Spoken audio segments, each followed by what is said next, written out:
యోగికి ఇప్పుడు ఒక సవాల్ విసురుతున్నాడు రాహుల్ గాంధీ. క్రిందటిసారి రాష్ట్ర ఎన్నికల్లో, అక్కడ జరిగినటువంటి రాష్ట్ర ఎన్నికల్లో పరోక్షంగా కాంగ్రెస్ పార్టీ సమాజ్వాదీ పార్టీకి సహకరించింది, కానీ కాంగ్రెస్ దెబ్బతింది, సమాజ్వాదీ పార్టీ కొంత పుంజుకుంది. ఈ దఫా బహిరంగంగా కలిసి పోటీ చేస్తున్నారు. వాళ్ళకి ఇప్పుడు కమ్యూనిస్టులు తోడయ్యారు. టోటల్గా అందరూ కలిసి ఉత్తరప్రదేశ్లో ఒక్కటయ్యారు. యోగి శత్రువులంతా అనకూడదు, అది భారతీయ జనతా పార్టీ శత్రువులంతా ఒక్కటయ్యారు.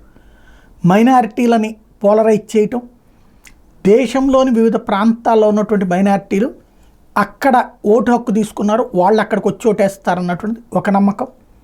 అదే సందర్భంలో ప్రత్యేకించి యోగిని గద్దెదించడానికి ఇది కరెక్ట్ అయినటువంటి పాయింట్ అని భావించడం, ఇప్పుడు ఓడగొడితే అప్పుడు భారతీయ జనతా పార్టీ నాయకత్వమే ఆయన్ని తీసేస్తుందన్నటువంటి ఒక భరోసాని ఇవ్వడం చేస్తూ వస్తున్నారు. అందుకని అన్ని రకాలైనటువంటి శక్తులు కలిసి ఏకమై చేస్తున్నటువంటి ప్రయత్నం ఫలిస్తుందా లేదా చూడాలి.